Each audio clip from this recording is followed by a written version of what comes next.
শুক্রবার DM office ঘেরাও অভিযান করতে চলেছে মালদা জেলা বিজেপি। তাই অভিযানকে ঘিরে শুক্রবার সকাল থেকেই পুলিশের তরফে জোর প্রস্তুতির ছবি নজরে এলো মালদা জেলা প্রশাসনিক ভবন চত্বরে। অভিযানকে কেন্দ্র করে যে কোনো প্রকার বিশৃঙ্খলা গন্ডগোল এড়াতে তৈরি করা হয়েছে বিশাল বাঁশের ব্যারিকেড। মোতায়েন থাকছে বিশাল পুলিশ বাহিনী, সেই সঙ্গে প্রস্তুত রাখা হয়েছে জল কামান।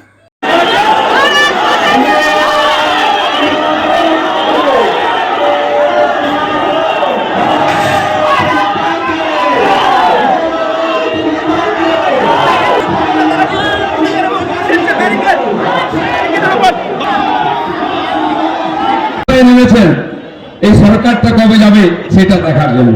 বন্ধুগণ, এই দুপুরে আমাদের রাস্তায় নেমে উৎপাত করার কোনো ইচ্ছা নাই, বা ডিএম সাহেব আইএএস অফিসার নিশ্চিন্তে আপনাদের এখানকার ডেভেলপমেন্টের কাজ করছেন, তাকেও ডিস্টার্ব করার কোনো আমাদের উদ্দেশ্য নয়। কিন্তু আজ মালদা, মুর্শিদাবাদ, উত্তর দিনাজপুর, কিছু জায়গা নদিয়ার ওদিকে বসিরহাট, বীরভূম, হাওড়া, বিস্তীর্ণ এলাকা উপদ্রুত জেলা, উপদ্রুত এলাকা ঘোষিত হওয়ার মতো হয়ে গেছে।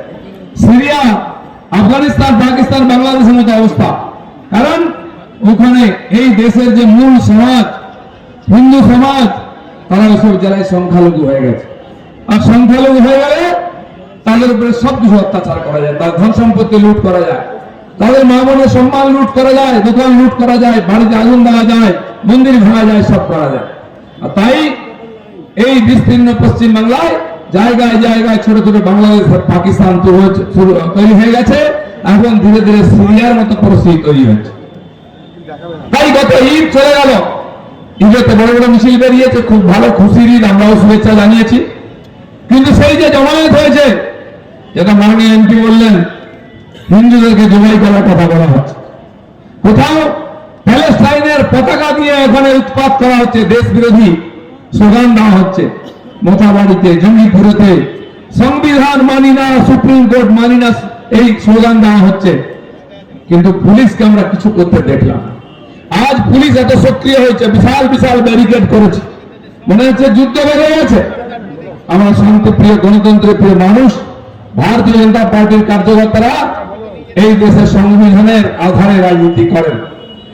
তাই হ্যাঁ, ভয় পাবেনি। সরকার ধীরে ধীরে দুর্নীতির পাকে ডুবে যাচ্ছে, অত্যাচার, আইন শৃঙ্খলা অবনতি হচ্ছে, আর তার ভয় বাড়ছে। এতদিন এখানকার মানুষ ভয় পেত, এখন সরকার ভয় পেতে আরম্ভ করেছে। তাই এরা কাকে নিজের শত্রু আর কাকে মিত্র মনে করেছে, এদের কাছে শত্রু হচ্ছেন ওই যোগ্য শিক্ষকরা যারা পড়াশোনা করে পরীক্ষা দিয়ে চাকরি পেয়েছে, তাদেরকে ভয় করছে। তারা খালি হাতে গেছেন, বোম বন্দুক নিয়ে যাননি, আগুন জ্বালাতে যাননি, তাদের বক্তব্য রাখতে গেছিলেন, তাদের প্রতি অবিচার হয়েছে ডিআই অফিসে। আপনারা টিভির পর্দায় দেখেছেন পুলিশ তাদের সঙ্গে কি ব্যবহার করছে। একজন মাস্টারমশাইকে প্রকাশ্য রাজপথে লাথ মারছে, পেটে লাথ আর পিঠে লাঠি মারা হচ্ছে, পেটে লাথি, পিঠে লাথি মারা হচ্ছে প্রকাশ্যে।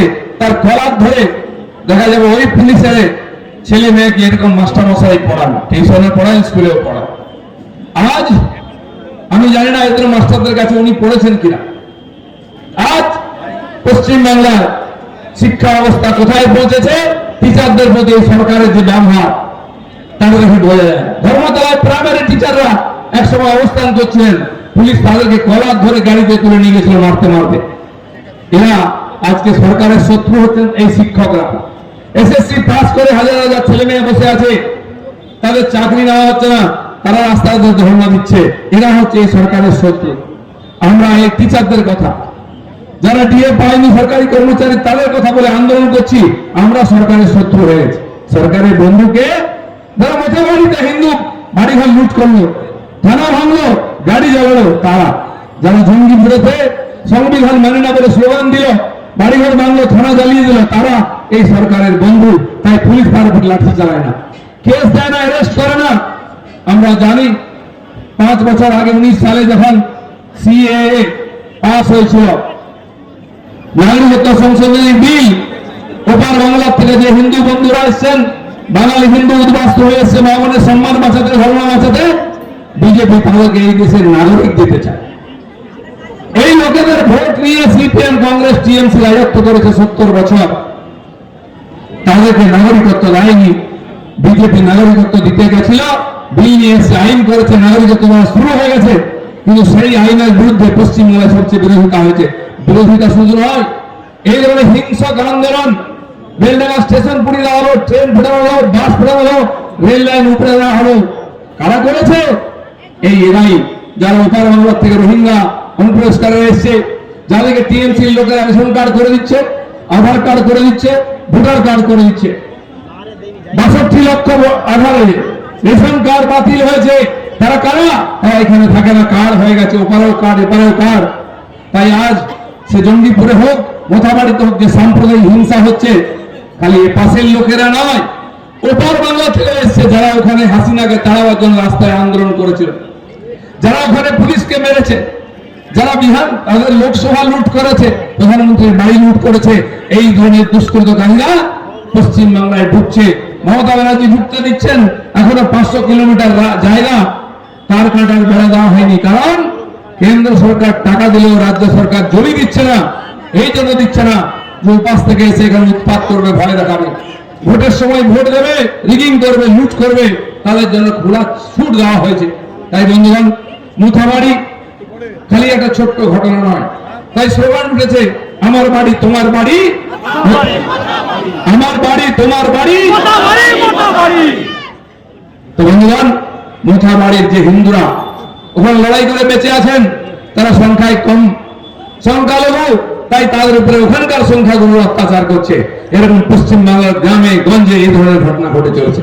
কোথাও পুলিশকে দেখতে পাই না, মমতা ব্যানার্জির সরকারকে দেখতে পাই না এই হিন্দুদেরকে রক্ষা করার জন্য, বরং মুখ্যমন্ত্রী হিন্দুদের গালাগালি দেন, আমাদের পবিত্র মহাকুম্ভকে মৃত্যু কুম্ভ বলে, আমাদের ধর্মকে গঙ্গা ধর্ম বলেন।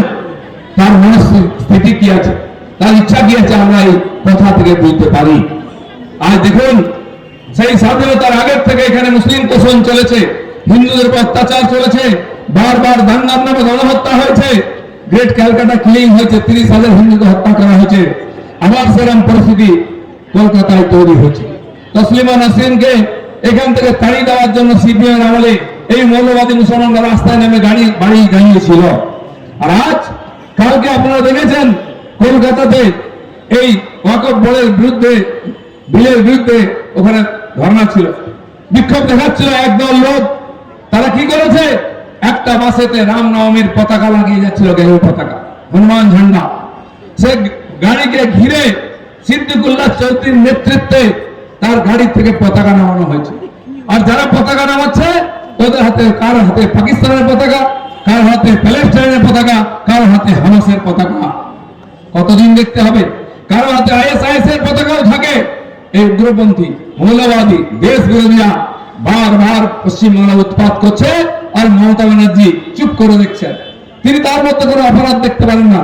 সিদ্দিকুল্লাহ চৌধুরীর মতো মৌলবাদী সাম্প্রদায়িক দেশ বিরোধী নেতারা, যারা মমতা ব্যানার্জিকে ক্ষমতায় আনার জন্য বড় বড় রেলি আন্দোলন করেছেন, তাই আজকে তিনি মন্ত্রী হয়েছেন, কোনো কাজ নাই, মন্ত্রী হয়ে ঘুরে বেড়াচ্ছেন। কারণ তিনি মুসলমানদের জমায়েত করে দেশের বিরুদ্ধে স্লোগান দেবেন, সংবিধানের বিরুদ্ধে, সুপ্রিম কোর্টের বিরুদ্ধে, পার্লামেন্টের বিরুদ্ধে স্লোগান দিয়ে এখানে একটা অস্থিরতা নির্মাণ করবেন, যাতে মমতা ব্যানার্জির সুবিধা হয়।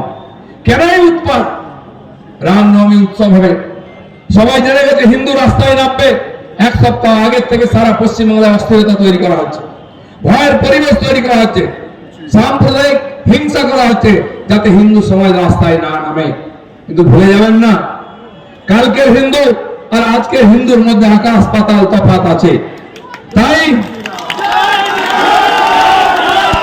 যে মোথাবাড়ির জন্য আজকে আমরা নেমেছি, সেই মোথাবাড়িতে যখন দাঙ্গা হলো, হিন্দুর অত্যাচার হলো, পুলিশ প্রশাসন চুপ করেছিল। রামনবমীর দিন ওখানকার হিন্দুরা রাস্তায় নেমেছে, তলোয়ার নিয়ে, লাঠি নিয়ে, ডিজে নিয়ে, আর মোথাবাড়িকে কাঁপিয়ে দিয়েছে জয় শ্রীরাম বলে। আজ এই সরকার যদি অন্ধ থাকে, যদি কানা থাকে, যদি লুলো থাকে, ল্যাংড়া থাকে, থাকুক, একদিন তার বিদায় হবে, কিন্তু হিন্দু সমাজ চুপ করে থাকবে না। যাকে যে ভাষায় জবাব দেওয়ার সেটাই দেওয়া হবে। পুলিশ বারবার বলেছে, নেতারা বলেছেন অস্ত্র নিয়ে নামা অন্যায়। অনেক আতেল বুদ্ধিজীবী টিভিতে মাথা নাড়ে বলে এগুলো ঠিক নয়, অস্ত্র কেন? এই কানাদের চোখে দেখতে পায় না, নেওয়া হয়েছে মোহরমের যখন মিছিল বেরোয় অস্ত্র নিয়ে, তখন তারা কিচ্ছু দেখতে পায় না। এই অন্য পুলিশ এবং প্রশাসন কিচ্ছু দেখতে পায় না, খালি হিন্দুদের হাতে অস্ত্র দেখতে পায়। কারণ কি হিন্দুদের হাতিয়ারে কি ধার বেশি আছে, চকচক করছে বেশি? দরকার হলে চকচক করবে, ধার হবে। কারণ এই যে সরকার আছে, এই সরকারের উপরে হিন্দু সমাজের কোনো বিশ্বাস আস্থা নাই। এই সরকারের অধীনে এখানে বড় বড় সাম্প্রদায়িক দাঙ্গা হিংসা হচ্ছে, আগুন জ্বলছে। দুনিয়ায় যেখানে যাই হোক, এখানে আগুন জ্বলে, হিন্দুর বাড়ি লুট হয়, হিন্দু মহিলার গায়ে হাত পড়ে, সম্পত্তি দোকান লুট হয়। এটা চলতে পারে না। মোথাবাড়ি দেখিয়েছে, পাশে কালিয়াচক, তারাও পিছিয়ে নেই, তারাও হাজার হাজার লোকের হাইওয়েতে মিছিল করেছে। পশ্চিমবাংলার গ্রামে গ্রামে কোনায় কোনায় হাজার হাজার শোভাযাত্রা, লক্ষ লক্ষ লোক নেমেছে। এটা হচ্ছে মোথাবাড়ির প্রতিবাদ। আমরা তো আজকে কয়েক হাজার লোককে মাত্র নিয়ে এসে সরকারকে সচেতন করতে এসেছি। শক্তি প্রদর্শন করেনি, দরকার হলে মালদার মানুষ শক্তি প্রদর্শন করবে, বিজেপির নেতৃত্বে করবে। তারা বারবার আমাদের ভোট দিয়ে আমাদের সঙ্গে আছেন, প্রমাণ করেছেন।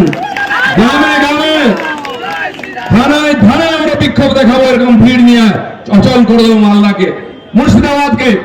আজকেও বহু জায়গায় ওয়াকফ বিলের বিরুদ্ধে প্রদর্শন করা হচ্ছে, হিংসা করা হচ্ছে। আজকে দুটো কারণে আমরা রাস্তায় এসেছি, এক হিংসা, দুই দুর্নীতি। এই যে 18,000 যোগ্য শিক্ষক যারা পরীক্ষার মাধ্যমে চাকরি পেয়েছিলেন, তাদের চাকরি খেয়ে নিচ্ছে এই সরকার। কেন?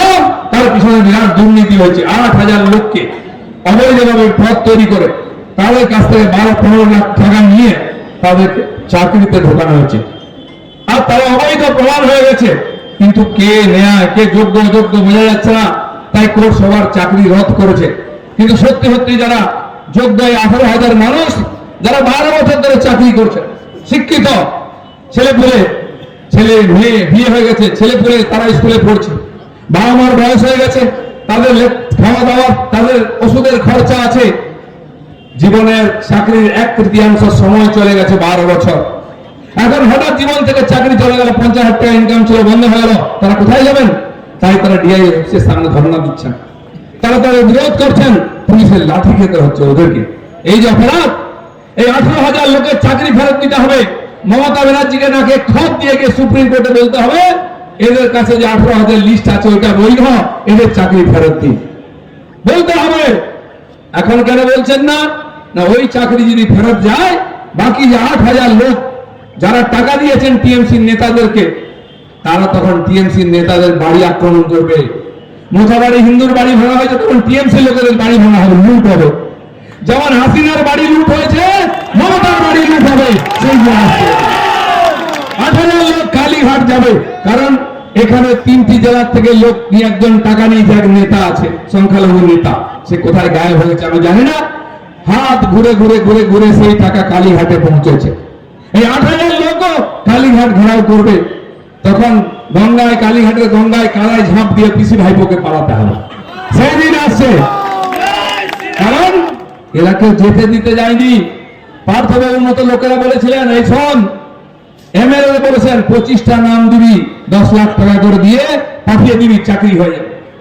তারা খুব চালাকি করেছেন, 25-এর জায়গায় 30টা নাম দিয়েছেন, 25টা পাঠিয়েছেন। 10 লাখের জায়গায় 15 লাখ নিয়েছেন, নিজের কাছে 5 লাখ রেখে নিয়েছেন। 2.5 কোটি টাকা পাচ্ছেন পার্থবাবু, আর 1.25 কোটি টাকা পাচ্ছেন যে নেতা, যে এমএলএ কালেকশন করছেন।